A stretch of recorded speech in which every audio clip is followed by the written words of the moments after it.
The sky was heavy that day, iron gray and swollen with storm, as if heaven itself carried the grief of the Moretti Empire.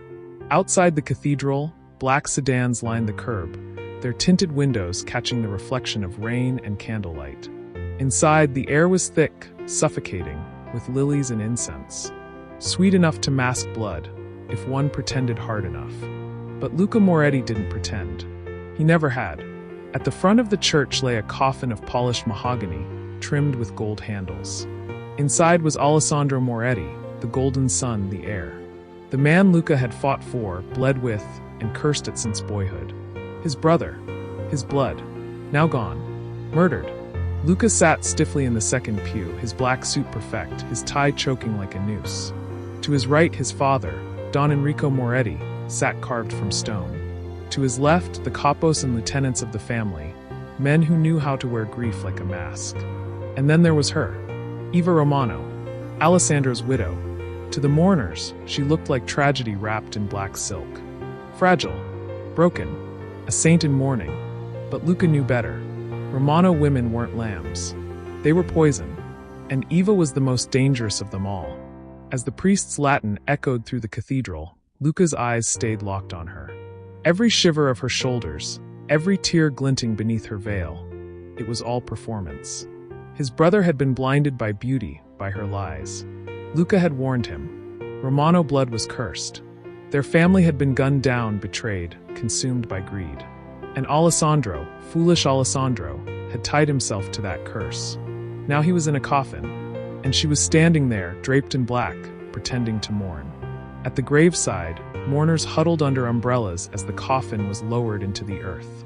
Eva stood at the edge, her silhouette sharp against the storm. She held a single white rose, whispered something no one could hear, then let the flower fall. Luca's hands clenched. She had no right to roses, no right to tears, no right to stand there at all. When it was his turn, Luca dropped his rosary into the grave. For a moment, grief crushed his chest. But when he lifted his gaze, her eyes met his. Wide, red-rimmed, raw with sorrow. But he didn't falter. He let every ounce of disgust burn through his face. A silent vow, I see you for what you are, and I will never forget it. She flinched. Just barely. But enough. And then came the words that would seal his fate. His father's voice low cold. She's your problem now. Luca turned. No. Yes. Enrico Moretti snapped. Alessandro is gone, but the alliance remains. You'll marry her. You'll bind what your brother started. Luca laughed, bitter and sharp. I'd rather put a bullet in my skull.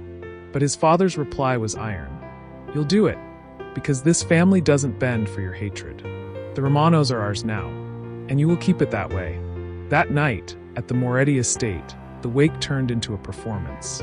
Eva moved through the rooms like a ghost draped in silk, her smile soft, her voice melodic.